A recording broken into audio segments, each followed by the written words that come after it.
Hi, Mikel. Hello. Could we get a fitness update, please? Well, no big news. Obviously, we have a training session this afternoon. We have to review a few players, but overall, especially returning, nothing to give back. And a first Champions League game of this campaign at home, how important is that moment? Yeah, really looking forward to it. This is the kind of nights that we want to experience, we want to have against an unbelievable opponent, and we're just ready for it. And so far this season, you've had to show so many different types of mentality. 10 men at Manchester City, losing the lead at the weekend and going right to the final whistle to win. How pleased have you been with what the mentality that the team have shown so far? Yeah, as you said, a very different one. We end up having to play a very different game in the second half against City, and at the end losing 2 points in the last minute. We did completely the opposite, playing a low block like we did against them, and with different challenging, but watching the game back, the amount of things that we generated, so pleased with the team. Gail from Sky. Can I just clarify some of those injuries? Ben White didn't play on the weekend. Is there a chance he can make it tomorrow night? And also there are unconfirmed reports about Riccardo Calafiori leaving the game in tears after a problem with his knee. Can you sort of dispel those myths or otherwise? Yeah, those are the two players that are in contention, and we have to review today. But the Calafiori is not a serious injury. But no, we didn't do any training session yesterday. Obviously, it was a bit emotional after the game, and let's see how it is today. Okay. And for you, PSG was your first professional club. I wonder, you've spoken a little bit about what it did for you. How's it shaped you into the manager that you are, and the manager that will step out at the Emirates tomorrow night? Well, it was my first professional experience, as you said. It was an unbelievable time that I spent there. I loved every minute of it. I will always be grateful to the club, to Luis Fernandez, because he was the one that believed in me when I was 17, 18 years old, and I played professional football. And from there, yeah, it was a platform to share an experience in a club of that size, in a city that is probably the most beautiful one in Europe. An experience that stay forever, with teammates that helped me and shape, as you mentioned, who I wanted to be as a player, and then as well, I think, igniting something in me to become a manager in the future. And there were some very important individuals in that part of my career. Yeah, talk to. Hi, how are you? Hi. When you went to PSG, you played with some great players there, but they wanted to keep you, but you went back to Barcelona. Can you just tell us what it was like to play with the standard players you played there, and why you didn't stay in France? Well, unbelievable. Ronaldinho, Anelka, Okocha, Pochettino, Gavi Heinze, all unbelievable players. I wanted to stay there, but I was in that moment owned by Barcelona, and they didn't find an agreement, and then I had to do something else. But I was so happy there, and I wanted to stay there, but at the end I have to do something else. This is football. Absolutely. And then you came to England. Did you ever get close to going back there as a player? No, once I was here, then my career started to develop here, and it's been a few years in then. And how important fun has it been this season to show that you can win games like on Saturday in the last minute in injury time, or other games where you put them to bed much earlier? How good this season is, the different ways you won games? Well, it shapes, I think, the character and the body of the team, that they have the certainty that they can win in any context, that they can adapt to very different contexts during matches. The Champions League demands that you can pretend to play against this kind of opposition and dominate 95 minutes. It does not happen at this level, so you have to be really good in other phases as well, to stay in the game, to be comfortable there, and still have always a belief and intention to win it. Josh. Hi, Mikel. Hi. Last season at home in the group stage, it was 3 wins, 12 goals, none conceded. What is it about Champions League nights at the Emirates that's so special? Well, everybody's looking forward to it. We missed it for a number of years, and last year it was the first one after so many years that we had the experience to do it. The group stage is a bit different this season. The opposition we're going to face tomorrow is probably at the highest level that you can find in European football, but honestly it's a great opportunity for us to see how we deal with that night, how prepared we are, and how we can impose ourselves in this kind of context. Simon? Mikel, can I just ask you what your memories of Luis Enrique were when you were at Barcelona, and did you sort of see then that a smile on my face. Huge admirer of him. An unbelievable personality, you know, huge charisma, huge energy, very supportive with the young players, always. And what I love about him is that whatever he's been as a player or as a manager, his fingerprints are all over the place. You know, you can sense that that's his team. You can see now PSG, that's his team. The way the players behave, the way they want to attack, they want to dominate games, the spirit, the energy that they have. He has this unbelievable power. You know, he's done it in all the clubs that he's been. He did it with Spain, with the national team. And then his approach to life and his profession, something to really look at, and I learned a lot of things of him. I mean, how much did he influence you, particularly the way his management teams, like that Barcelona side he had with Messi, Suarez, Neymar? If you looked at that and see an admiration of some of this? One word is honesty. It's like this, straightforward. He looks in your eyes, he tells you what he thinks, and I think at the end, players appreciate that. You might like it more or less depending on how it happens, by the way everybody talks. And I have 2 or 3 players here, they've been with him in the national team. They always say the same thing, and they all enjoy playing under him, you know. And when somebody can make you feel like that in your profession, that's a big quality to have.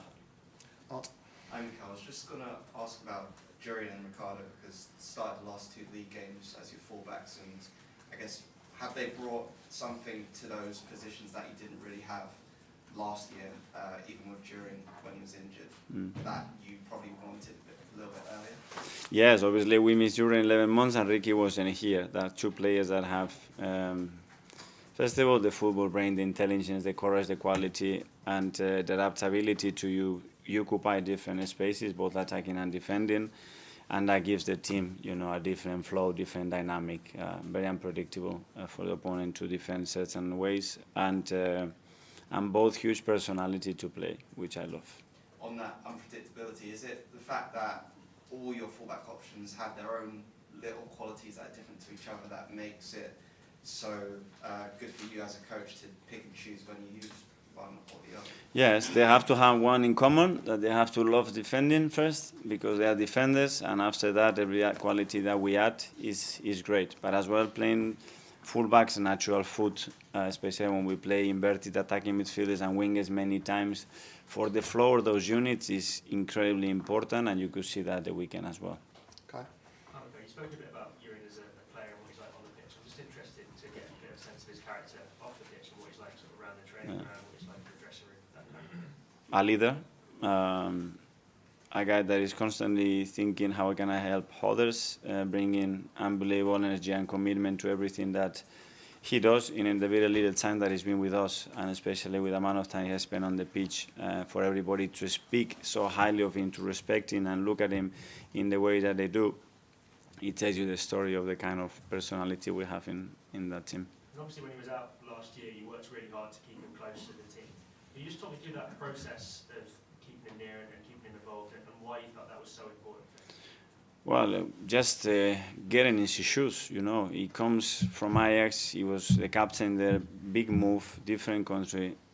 He comes here with his expectations, he starts really well, and he gets injured on the first game. And then what? You know, you have to look ahead, 8, 9, 10, 12 months maybe, difficult periods. And if you are disconnected to the team, you can feel very lonely and far from the expectation that you had, and this can be very disappointing and very difficult to handle personally and emotionally. And he did completely the opposite. You know, he started to build unbelievable relationships. He started with physios, with the teammates. He started to gather all the information about how we were playing. He was in every meeting, and that really helped him, I think, to develop himself as a person, but as well to understand what we wanted in a much better way and be prepared when he was back. Phil? Hi. How highly do you rate PSG, and what sort of message do you think it would send out tomorrow night if Arsenal can beat them at the Emirates? Well, really tough. You know, they are exceptional, an exceptional team. They dominate every phase of play. A team that it's very clear in intention how they want to dominate the ball, the game through the ball, and when they don't have it, they want it straight back. They are really aggressive with it. And they confront you. That's Luis, you know.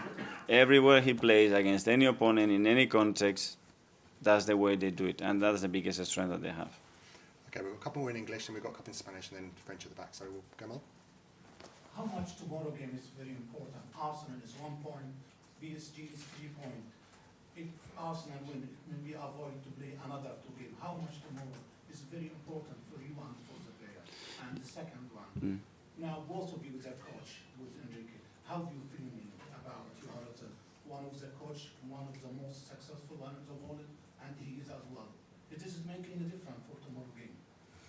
Well, the first question, yeah, of course, we want to win the game, and we know after the draw in Atalanta, with the number of games that we have still, is going to be really important. Nothing is going to be decided, obviously, tomorrow. And regarding Luis and I, yeah, we both want to do the best for our clubs. Obviously, he's won, I think, every competition that you can imagine already in his career.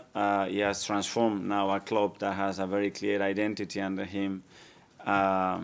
And that's a big achievement, the way he's done it personally. So, yeah, a very good test for all of us.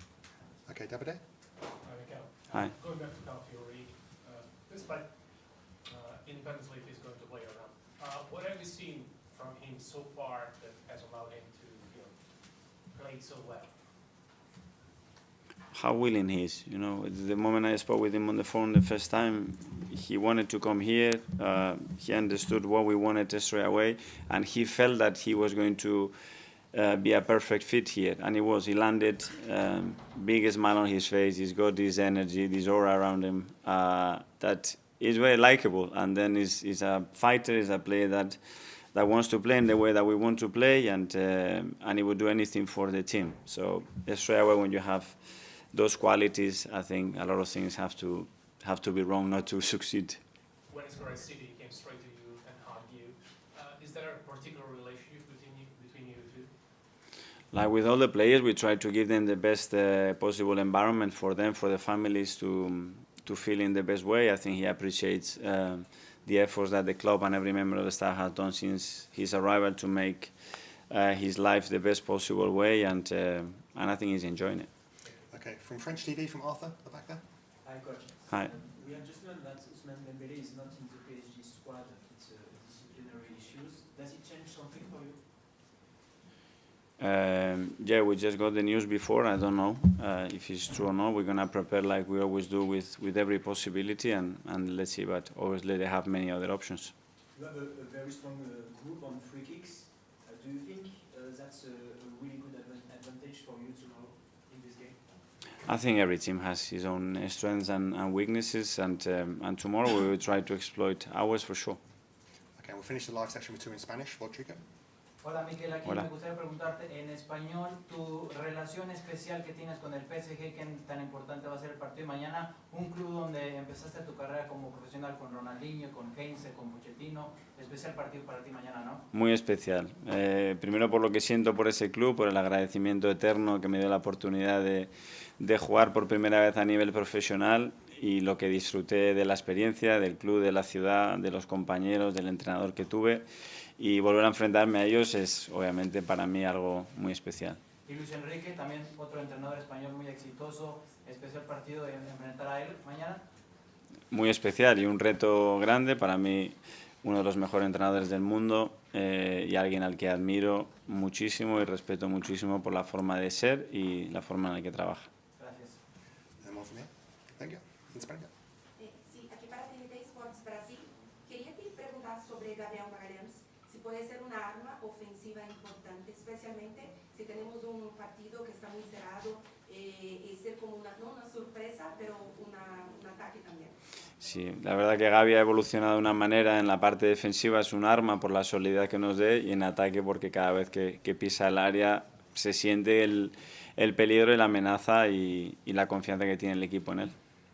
¿Y qué te parece el otro Gabriel Jesús? ¿Podemos volver titular o cómo está evolucionando en esta temporada? También bien, empezó muy bien la pretemporada, tuvo una lesión que lo apartó y le paró un poco el ritmo, y ahora ha vuelto, ha jugado 2 partidos de titular ya con Atalanta y Bolton, ya ha entrado en otros 2-3 partidos, y eso, que coja su máximo nivel y será un jugador muy importante para nosotros.